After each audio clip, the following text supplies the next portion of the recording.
Hey, what's going on, everyone? It's your boy HP, and you're listening to the Unsportsmanlike Conduct podcast. For all my new listeners out there, this podcast is a sports podcast that's going to cover football and my New York Giants, some baseball and basketball from time to time, and just any other current events impacting our sports world.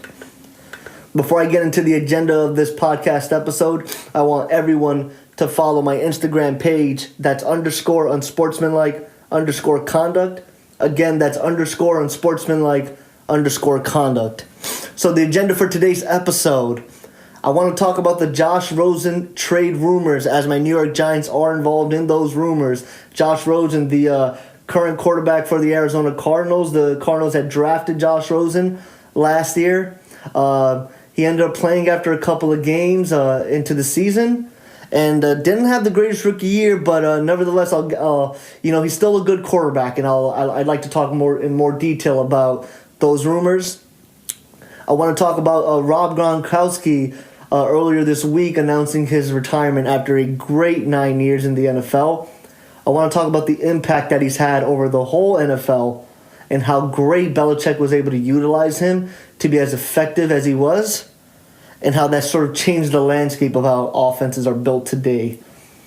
I also want to talk about the Jordan Howard trade. Running back from the Chicago Bears got traded to the Philadelphia Eagles. I also want to talk about the Robert Quinn trade, the defensive end from the Miami Dolphins getting traded to the Dallas Cowboys. I want to talk about those things, and I want to give you guys my 2 cents on the Thursday Night Football season opener between the Green Bay Packers and the Chicago Bears. And then I do want to end this podcast to just spend some time talking about LeBron James and the Lakers missing the NBA playoffs. And I also want to talk about Jacob Degrom, all-star pitcher, one of the best pitchers in the league, getting the contract he deserves from the New York Mets. So, guys, let's start with it, man. Earlier this week, there are a bunch of rumors going around that teams are trying to trade for Josh Rosen. The Arizona Cardinals are asking for a first-round pick. And teams around the league that have been interested, actually including the New England Patriots, interestingly enough, and the New York Giants, have offered a second-round pick. So pretty much that's what teams are offering right now. They're offering second-round picks for Josh Rosen. I don't like that. I disagree with giving a second-round pick. I want the Giants to keep both picks in the first round and the second round. I don't like the fact that the New York Giants and every other team in the NFL that's interested in Josh Rosen is giving this much bargaining power to the Arizona Cardinals. The Arizona Cardinals were such a bad team, and they didn't put Josh Rosen in a position to showcase how well he can play. If you look at Josh Rosen's stats, they're not good stats. And then most importantly, if you're going to get a quarterback at the number 1 overall pick, so the Arizona Cardinals had the number 1 overall pick. If you're going to use that pick to get another quarterback, that tells me that you don't want Josh Rosen. So how is it that these teams are letting the Arizona Cardinals have this much bargaining power? Are these teams stupid? Look, Gettleman, I am happy you're going after Josh Rosen because I love Josh Rosen. Okay, before last year's draft, I wanted the Giants to get Josh Rosen. I didn't want to get Saquon Barkley because I liked Wayne Gallman, who's currently our number 2 running back on the depth chart. I liked Wayne Gallman because Wayne Gallman is a good receiving back and he's a pretty decent runner. And at the end of the 2017 season, we ended up giving Wayne Gallman a lot of much more chances. He got a couple more carries a game. He was even more effective in the from the receiving standpoint. So my expectation was in the 2018 season, Wayne Gallman would start, and we would draft Josh Rosen. And don't get me wrong, look, Saquon Barkley was a great pick, but I just didn't think that addressed the need at the time. Right? We didn't need a all-star running back. We needed a successor to Eli Manning. And last year's draft class was arguably one of the best draft classes for quarterbacks that we've had in a very, very long time. And I was very high on Josh Rosen. I thought Josh Rosen was better than Sam Darnold. I thought Josh Rosen was also better than Baker Mayfield and Lamar Jackson. 2 of my old co-workers, good buddies of mine, they actually thought Sam Darnold was, obviously the most quarterback ready, which I thought a lot of people did too. I think a lot of the experts did too. But, I'm more of a, I'll admit, I'm a victim of falling for the players who are all about the flash, who make the big plays, who just make it look more fun to watch. And that's why I gravitated Josh Rosen a little bit more than I did with Sam Darnold. So I'm okay with wanting to get Josh Rosen, but I don't think it's worth a second-round pick. Don't give the Arizona Cardinals this much bargaining power. It doesn't make sense to me. This is what I would offer for Josh Rosen. A third-round pick, a fourth-round pick. So we have three fourth-round picks. I would give the first pick in the fourth round. So it would be a third-round pick, a fourth-round pick, and Sterling Shepard. Right? Because they're going to use that first overall pick to draft a quarterback. And right now, the Arizona Cardinals do not have a receiving core to help a rookie quarterback into the league. Because we already saw what happened with Josh Rosen. So now they can get Sterling Shepard, who's been in the league for a couple of years and who's a really good receiver. Sterling Shepard is a really good receiver, but he was always either the second or third option behind Beckham, or he shared I would say he would share targets with Evan Ingram. So that's why his stats aren't, number one receiver like stats, but Sterling Shepard is a good receiver. So I think if Gettleman can make a package like this, the Cardinals may bite. But I don't think we should. Any team should give their second or even their first. I don't understand how the Cardinals have the audacity to ask for a first-round pick. By giving the Cardinals a first-round pick, you're literally handing them the draft. Because they're already picking at number one. So you're going to let the Cardinals draft Kyle Murray, who's everyone is so high on as a quarterback. And then depending on where that first-round pick is, that they end up getting through the trade of Josh Rosen, they may end up having another high pick. I don't know, man. I don't think it's worth it. I don't think a first round pick is worth it or a second round pick for Josh Rosen, because look, his stats don't show it. His and his win-loss record aren't enough to warrant that type of bargaining power. And look, Josh Rosen is a good quarterback, and I would love for him to be on the Giants. But I don't want to give up early picks. I want the Giants to use the 2 first-round picks that we have and the second-round pick to draft some key cornerstone pieces to build around the team before we get a quarterback. Right? I don't want to lose that second-round pick. I'd rather get some guys I'd rather get a good edge rusher, a good cornerback, and a good receiver. That's what I'd rather do. And I'd actually rather wait until the end of next year and then draft and then sign Russell Wilson, because he'll be a free agent. And I don't want to go into too much detail about the Giants' draft strategy, because I do want to save that for a later episode, because I'll be giving a more detailed analysis about what I think the Giants should be doing during the draft and how important that draft's going to be. So I'll save that for a later episode as we get closer to the NFL draft, which I believe it's on the 25th. I believe it starts on the 25th. So we're about a month away. But I like to give that episode maybe a week before the NFL draft. The reason why I'm also opposed to that is because, okay, look, me personally, I don't know if I would draft a quarterback that early, in round 1 or round 2, but the Giants most likely will, and I accept that. I accept that they will. So my point is, if you're that high on a quarterback, why don't you just hold on to the pick and just draft a quarterback instead of drafting Josh Rosen? Right? I mean, you rave about these pro days, right? I mean, ESPN and NFL Network and all these other sports outlets are releasing these articles about how teams have been blown away by all these quarterbacks who had these amazing pro days and great interviews. Which I don't mean to digress here, but I never get why people go so bonkers over pro days, especially for a quarterback. Okay, for those of you who don't really follow the NFL draft or the combine, a pro day for a quarterback, he's literally throwing to a wide open receiver. A receiver will either run a go route, a drag route, a slant route, or a deep post route. And the quarterback, it just has to throw to the receiver. And people get wowed by it because they can throw a great spiral or they can throw far enough. And it's like there's no one there's no one defending that receiver, and then there's no one rushing the quarterback, right? No one's like even in the way of the quarterback to blind their vision. So my expectation is you better make every goddamn throw in your pro day. You're supposed to wow people. There's no pressure. The only pressure is the people that are scouting you, but you literally there's more pressure in a real game. There's actually more pressure in practice when the players have pads on than there is at a pro day because no one is defending. There's no defense. There's just all this open field. So, and again, I do apologize for digressing here, but all I do hope is that if the Giants are high on the quarterback, I hope it's not because of the quarterback's pro day, but because they looked at the tape. And they think, okay, this quarterback can read defenses, can make all the right throws, can fit it into tight windows, because that's what it takes to be a successful quarterback. Has good footwork, has good mechanics, doesn't need to come in and rework his mechanics. Right? Pro days. Using a pro day to get excited about a quarterback, that makes zero sense to me.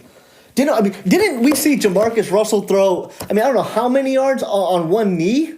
And we saw how that turned out. This is why all of these teams botch the quarterback draft picks.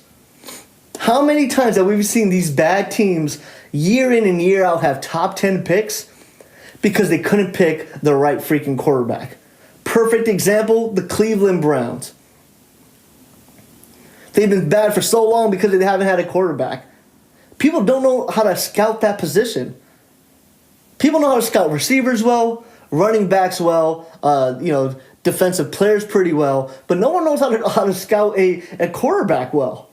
How is it that that shouldn't be a headline? Quarterback wowed scouts at their pro day. Makes zero sense to me.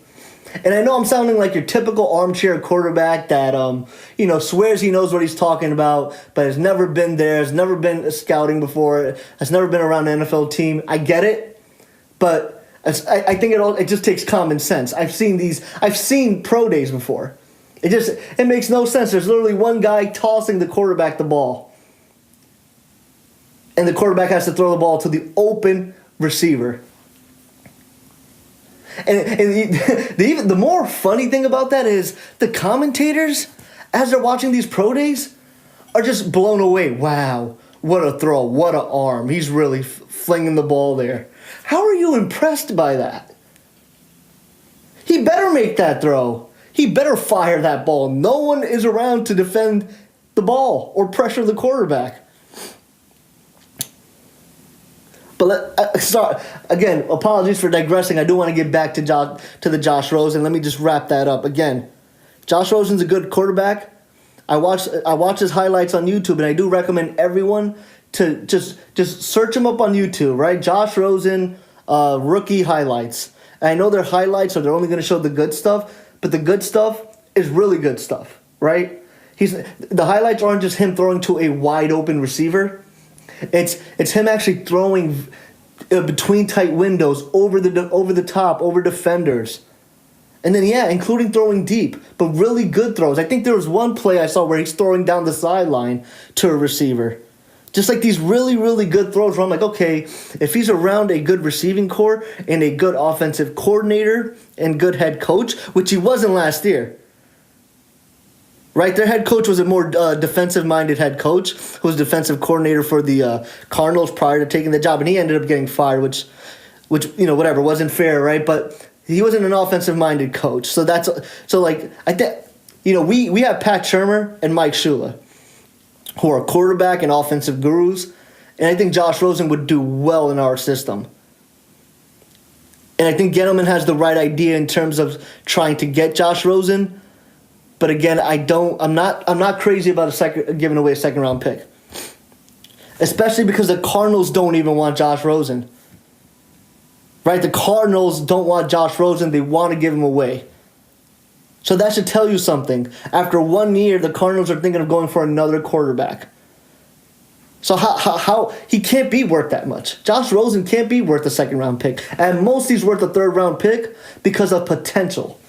That's why. That's the highest pick I would offer for Josh Rosen, and that's based off potential. That's saying, okay, you were great coming out of college. You had some flashes in your rookie year. It wasn't a great rookie year, but you made some good plays and some good throws during in your rookie year. So based off that, there's a potential for him to be a really good quarterback, but there's not enough for us to determine whether he is good or not at the moment, right? Given the win-loss record last year and his stats. And again, look, the Cardinals were a shitty team. So I don't want anyone to hold that against Josh Rosen, but to hold that against the Arizona Cardinals as they're bargaining and asking for a first-round pick, which is ridiculous. You cannot ask for a pick that high when you're looking for to get someone to replace that same position. Makes zero sense, absolutely no sense. So, and look, maybe I'm the one that doesn't know enough. Maybe I'm crazy because every other team's offering a second-round pick.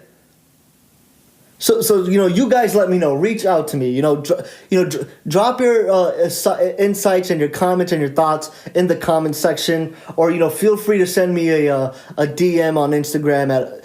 Feel free to let me know what you think about this topic. Am I over the top? Am I delusional? Just let me know. Because I'll be more than happy to, hear what your guys' opinions and thoughts are, because if I'm the only one that thinks Josh Rosen is at best worth a third-round pick, but the rest of the teams, including the Chargers, Giants, and the New England Patriots, are willing to give a second-round pick, and the Cardinals are asking for a first-round pick, then maybe there's something that I'm missing. So the next topic that I do want to talk about is Rob Gronkowski. So earlier this week, Rob Gronkowski announced his retirement from the NFL. He was a tight end for the New England Patriots, and he played for 9 years with the New England Patriots, had a great, illustrious career, possibly one of the best tight ends to ever play the game. Gronkowski was hurt a lot, so I think at this point, you go 9 years in, you have to, you kind of had to hang it up, right? You got to hang up the boots, right? You got to hang it up. And, what a way to go out. He made some pretty important plays in the Super Bowl. His team won the Super Bowl. So there's no other way to go out than to win a Super Bowl, right? So I think he definitely retired at the right time. But the reason why I wanted to talk about this retirement and Rob Gronkowski is because I don't think a lot of people realize, including myself, how much his success in the NFL has transcended the game. Bill Belichick decided to have him as one of the main targets week in and week out during his 9 years in the NFL. Right? I mean, he lined up, and the great thing about tight ends is they line up either next to the tackle or the slot, right? So they're not lined up wide right, or they're not lined up wide left. So what tight ends do is, in addition to slot receivers, the main objective is let's go into the middle of the field and let's wreak havoc. Let's catch that ball, because when you catch the ball in the middle of the field, that's where you have the most space to run around, get more yards after the catch. And Gronkowski was so good at it. He wasn't the most quickest. I mean, obviously he was this big frame-bodied tight end, but he was fast enough. And he was so big that DBs couldn't bring him down. So this is why he was so successful, because he was quick enough to get past the linebackers. So then defenses started to transition that and say, okay, our linebackers can't guard Gronkowski. Maybe we can bring the safety in. Maybe we can run some nickel packages or dime packages, have some DBs defend Gronkowski. And so granted, while DBs could, obviously be step for step with Gronkowski, they couldn't bring him down because he was so big. I mean, how often have we seen Gronkowski literally get tackled by 2-3 defensive backs? He was just so effective. He literally broke the middle of the field. He owned the middle of the field. And they did this comparison between him and Calvin Johnson, because him and Calvin Johnson both played about 9 to 10 years in the NFL, and their stats aren't that much different. Calvin Johnson has a little bit of an edge I believe with receptions and receiving yards, but it's not that much of a difference, and that's pretty huge, right? Because a receiver's much more faster, much more athletic, is supposed to be a better route runner. And Calvin Johnson was one of the greatest wide receivers we've ever seen, right, in our lifetime. And their stats were, almost hand in hand. He definitely transcended the game. I think the New England Patriots were able to utilize him in such a great way that other teams decided, okay, that's pretty smart. Because now you have a tight end that's putting pressure on linebackers. And so now linebackers are saying, okay, I can't stay too close into the box. I might have to drop back in coverage. Because now Gronkowski's lined up in the slot. And even though he is lined up at the left tackle, next to the left tackle or the right tackle, this is probably not a run play. It's probably a pass play. And so when the linebackers end up, dropping back in coverage, that opens up possibilities for your run game. And we actually saw that in the Super Bowl, right? The last drive where the Los Angeles Rams had to stop the Patriots in hopes of getting the ball back, they just ran up the middle. They closed that game out. Gronkowski, I believe, is also the reason why coaches and scouts are like, you know what? Let's look for slot receivers. Let's just look for players who can just roam in the middle of the field, create space, catch the ball, and then run and get some extra yards immediately after catching it. That's why Beckham was so effective, right? I mean, that's why Beckham could take a slant route and go all the way. That's why slot receivers now, you see all these elite slot receivers so quick in and out of their routes. People are looking for that now, and I think that's because of Gronkowski, because Gronkowski and the New England Patriots showed this is where you can win football games. This is where your offense can be effective if you attack the middle, because in the middle of your field, you have 3 linebackers, and then there's so much more other space. Either now your safeties have to come down in coverage and let go of that receiver that's wide right or wide left, or they stay there saying, okay, you know what? No, I want to guard. I want to make sure that I can have my cornerbacks support. And then the middle of the field is empty for the slot receivers or these tight ends to just run around and wreak havoc. I thought it was just very, very effective, very, very smart. And think about it, right? Before Gronkowski, how many tight ends were there in the league? Like elite tight ends where defenses had to game plan for week in and week out. You had Tony Gonzalez, Antonio Gates, Jason Witten, Dallas Clark. That's about four tight ends. Now, I think about half the league has a legitimate tight end receiving option. Travis Kelce from the Kansas City Chiefs, Zach Ertz, Philadelphia Eagles, O.J. Howard, Buccaneers, David Njoku, Cleveland Browns, Evan Ingram from my beloved New York Giants, Jordan Reed from the Washington Redskins, Jared Cook, who just signed a contract with the Saints, Vance McDonald, Pittsburgh Steelers, Greg Olsen, Carolina Panthers. I mean, I can keep going on. The New England Patriots with Gronkowski have transcended and have now required all teams to make sure they have a legitimate tight end threat.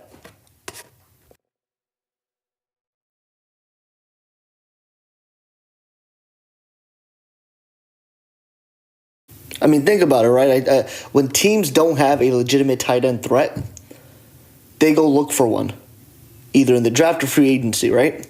Eric Ebron just went to the Colts, had a great career year. Jared Cook just recently signed with the Saints. You want to know why the Saints signed Jared Cook? Because they couldn't move down. They couldn't move the ball down the field in the pass game. When things got rough, they couldn't get the ball to Michael Thomas.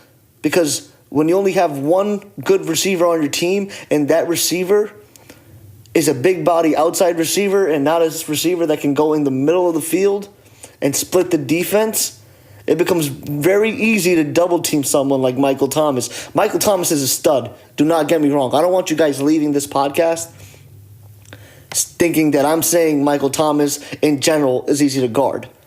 But you can game plan for Michael Thomas a little bit better when you know there aren't any other receiving options. Michael Thomas is different from an Odell Beckham because with Odell Beckham, you can line him up anywhere on the line of scrimmage, and he was impossible to guard. Michael Thomas didn't have that capability, to put in the slot receiver. Julio Jones does, Antonio Brown does, but Michael Thomas doesn't. That's why the Saints got Jared Cook. They could have maybe traded for another receiver. You don't think they would have maybe liked Beckham? Maybe they could have went out for another receiver. But they're like, you know what? Well, let's go with the tight end. We can scheme a little different with the tight end, right? Because we can maybe run some tight end packages where it looks like we might run the ball. Jared Cook isn't a good isn't a good blocking tight end by any means. But at least now we have a tight end where we can make it look like it is going to be a run play. Or now we have someone that can just open and wreak havoc in the middle of the field. That's why the Saints got him. So, I mean, kudos to the Patriots. I mean, obviously, that's why they're a stand-up organization. Look, I'm a New York Giants fan, and it is my job to hate the New England Patriots. But I'm objective where I know I need to be, and I have to be now because I have a podcast. Gronkowski definitely transcended this game. And it went way over all of our heads. Because, you know, we're always living in the moment, right? When we're seeing all these new tight ends. I mean, think about it. For all the fantasy football players out there, you can't disagree with me. There is a deep selection of tight ends. You can wait to draft a tight end because there's so many of them. You don't have to have the Kelseys or the Zach Ertz of the world. But let's say you have an Evan Ingram this coming year, or O.J. Howard, David Njoku, you might just be fine. Trey Burton, you'll be fine.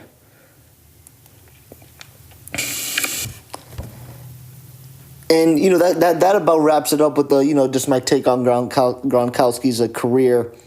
You know, obviously, congratulations to him in retirement. You know, I think a lot of the times, you know, NFL players who have been very, very successful have a hard time with finding, you know, what they want to do next in the, you know, as they go on to the next chapter of their life. But I think Gronkowski will be fine because, you know, he's a media favorite. You know, he knows a lot of other celebrities, and I think he'll definitely, you know, be happy and enjoy his retirement.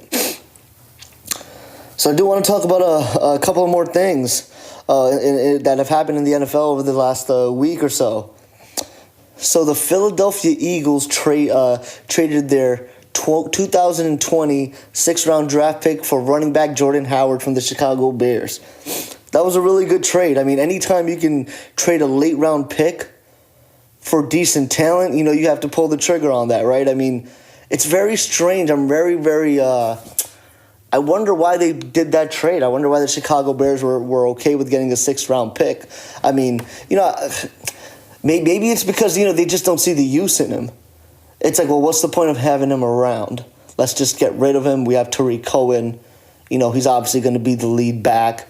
Right, I mean, because Tariq Cohen's a dual threat running back, right? He's a good runner, and he's a good pass catching running back. So I think they're okay with just having him be sort of, you know, giving the keys to the offense to Tariq Cohen and letting go Jordan Howard. But the only thing that the Philadelphia, you know, it's good for the Philadelphia Eagles. Don't get me wrong, because I think over the last couple of years they've always had this sort of running back carousel going on, and now they'll have a legitimate lead back. Right, J.J. was hurt over the last couple of years. For the last 2 years that he was on the Philadelphia Eagles, you know, he's had some injuries here or there. So I think, you know, with the addition of Jordan Howard, that helps. But the one thing that they need to be prepared for is Jordan Howard's not a running back that they're typically used to having. Jordan Howard is a bruiser running back. He runs in between the tackles. He's not going to really break out, you know, and you can't really run sweeps with him. So, you know, they're going to have to learn how to, call plays for a running back like that. It's very, very different than what they're used to having, right? Jordan Howard has to get into the second level of the field. He's not going to be elusive and breaking tackles near the line of scrimmage and breaking out a big run. He's a big back, and he needs to get in space to do his damage. So, you know, look, the Eagles have a good enough line to help him do that. I think they do. But I think they just need to be prepared because I don't think they're necessarily used to having a running back like that, with the exception of LeGarrette Blount when they had him a couple of years back. But yeah, you know, really, really good trade. Thought that was interesting. You know, sometimes when I see other teams make good trades like this, where there's clearly landslide winner, you know, you kind of get jealous, right? Like, why don't my New York Giants do a trade like this?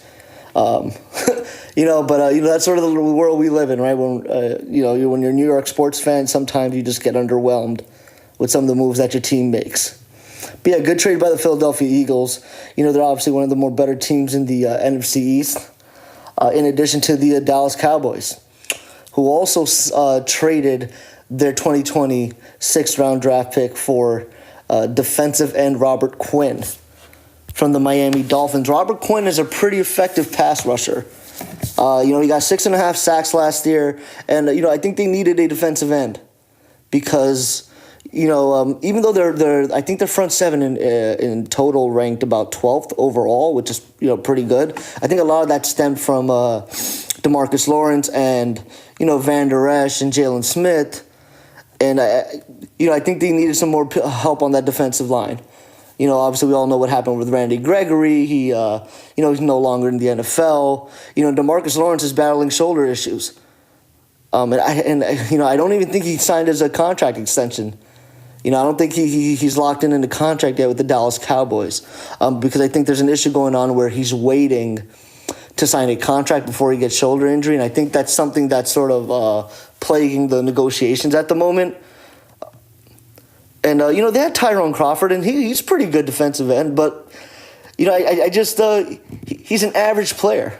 So I think Robert Quinn is definitely a great addition, and again, it's one of those things where anytime you can give late-round picks, especially 6, at number 6 and 7, you don't even care at that point of the draft. You shouldn't be, right? This is where you're just, you're hoping that one of these players can be, a substantial addition to your team, but most likely some of these guys don't even make the team or just end up in special teams anyways. So yeah, it was a great trade overall, and definitely kudos to the Cowboys. As we get closer to the season, I do want to do a team-by-team analysis for each division in the NFL, but just for starters, I do think the Dallas Cowboys are the best team in the NFC East because their defense is a hell of a defense, and I think their offense is a pretty good offense, right? They have one of the best running backs in the league.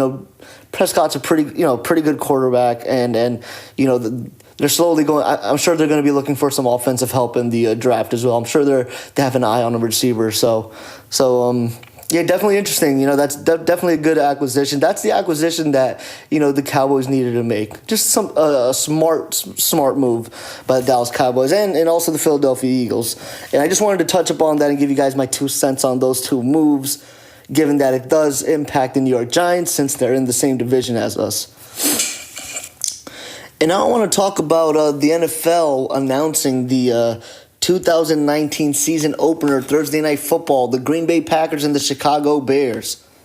I think that's a great way to open up the season. You have 2 historical teams going at it, 2 rival teams. I think a lot of people are going to be tuned in, and that might, I think last year the NFL was having issues with the viewership, I believe. So I think this is a great new direction to go to.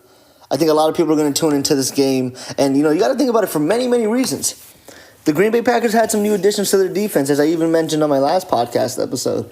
They signed 2 good linebackers, Preston Smith and Zadarius Smith. They even signed a former Chicago Bear and Adrian Amos, who's the safety. So there's a little bit of a story in that. How are the new Green Bay Packers defense going to look? Is Aaron Rodgers healthy? How is he going to look? Well, I think a lot of people are waiting to see that.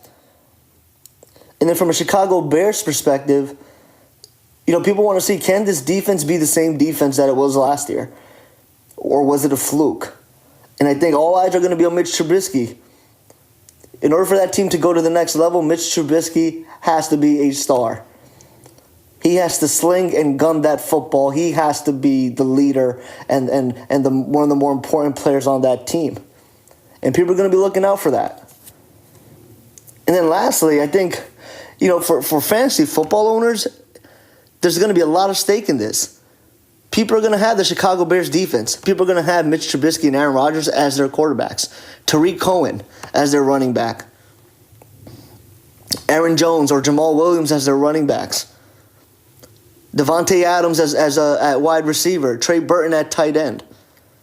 So I think every fantasy football league, there's going to be at least 2. There's going to be a couple of people that are definitely going to want to tune into that season opener because that's going to be the first game that's going to impact the fantasy matchups. So it'll be interesting to see. And kudos to the NFL for putting up a great opening game for the NFL season. Definitely excited to watch that game. Hopefully no one gets injured during training camp because I'd like everyone to be healthy day one so we can have a great season opener. So that's it for my football talk of all the current events that have happened this past week. I do want to give my quick takes on some basketball and baseball. I had a couple of people just ask me if I can touch up on some basketball, and one of my coworkers had asked me if I can talk about the Mets before they go irrelevant in July. So I'm going to start off with basketball and LeBron James. LeBron James and the Lakers, as you guys know, will not be in the playoffs this year. This is probably the first time LeBron James won't be in the playoffs in about 10 years. And this is very good for the NBA. I am so glad LeBron James is not in the playoffs this year. We needed that. Right? I mean, how many times, is LeBron better than MJ? Can LeBron get his next ring? I'm so tired of those conversations. Every single game, they were going to critique LeBron the next day on either ESPN's First Take or Fox Sports Undisputed. Those two networks ruined basketball for me. Those two networks ruined LeBron's greatness. LeBron's legacy is going to be predicated on the fact that they were he divided the NBA.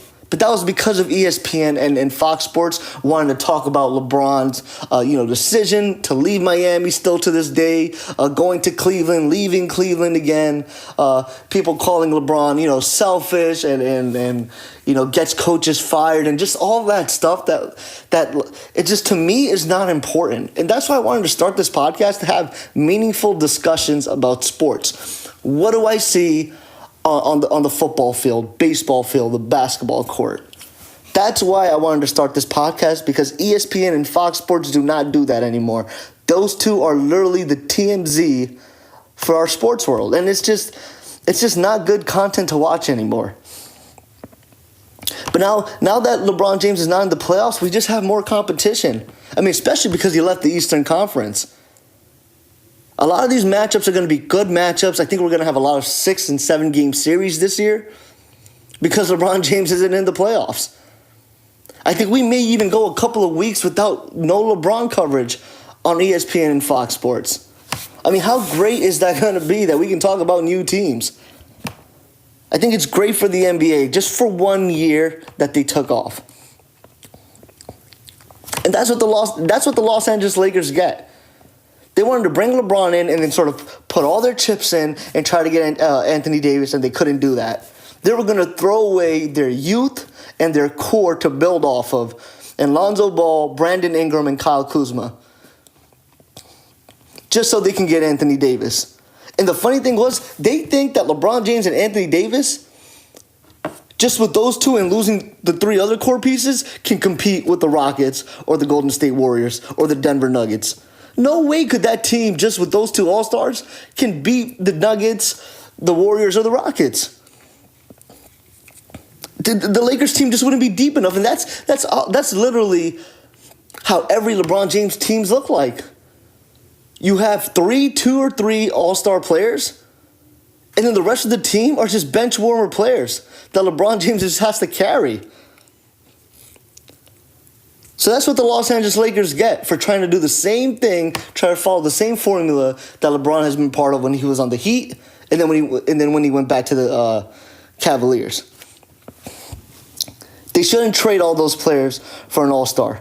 They should build around this team. Keep LeBron, obviously keep LeBron, keep Lonzo, keep Ingram, keep Kuzma.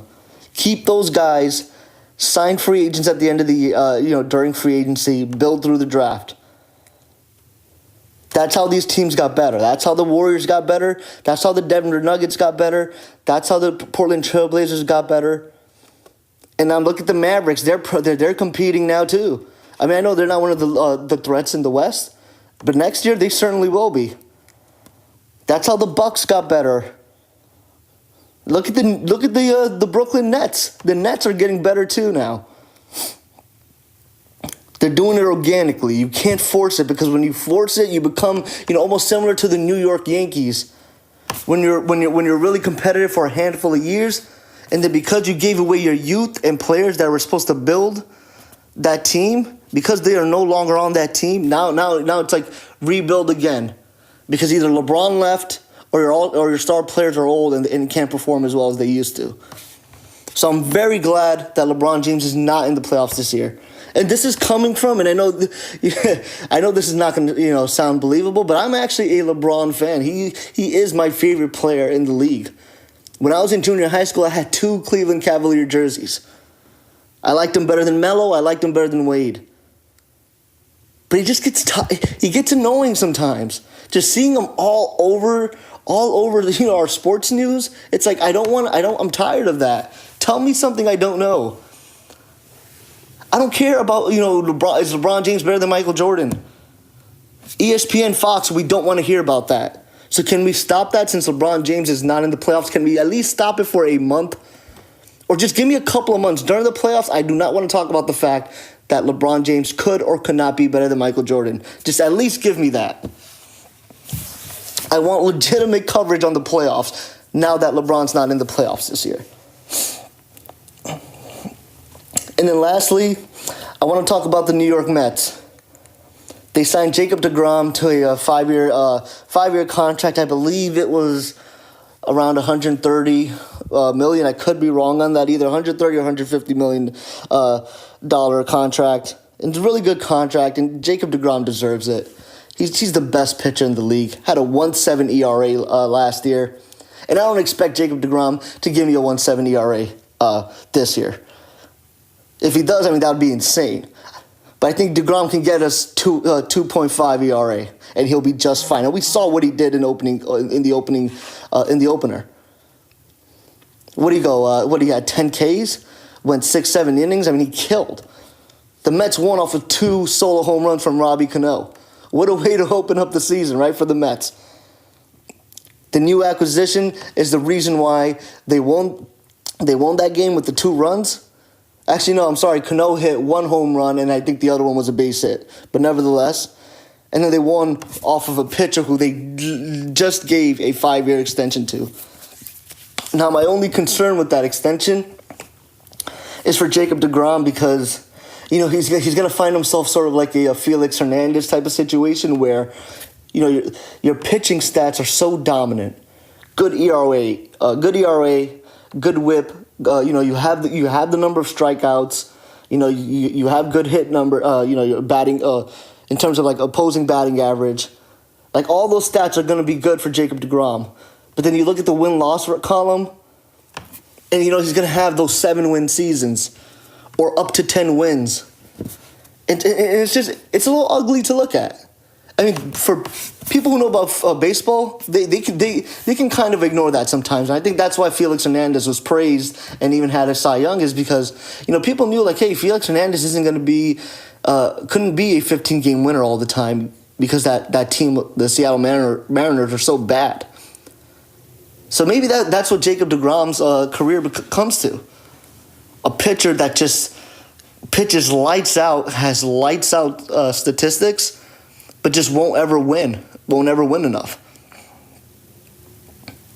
But again, nevertheless, congratulations to Degrom, and then congratulations to the New York Mets. I think so often or not, they're the laughing stock of the MLB.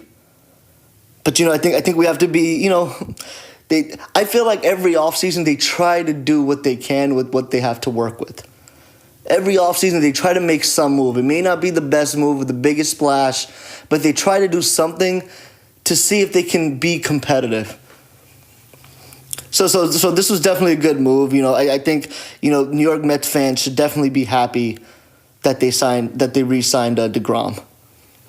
So definitely good luck on them for both both the New York Mets, and then obviously you want your starting ace pitcher to be happy. So he's definitely going to be he's definitely happy with that contract, and that it'll be interesting to see how that plays out when they start negotiating Syndergaard's deal as well. And that's it, folks. That wraps it up. This is the second episode for Unsportsmanlike Conduct. Thanks for tuning in. Again, please follow on _unsportsmanlike_conduct, my Instagram page, and please subscribe. Thanks so much for listening in. Until next time. The podcast you just heard was made using Anchor. Ever thought about making your own podcast? Anchor makes it really easy for anyone to get started. It's a one-stop shop for recording, hosting, and distributing podcasts. Best of all, it's 100% free. Sign up now at anchor.fm/new. That's anchor.fm/new to get started.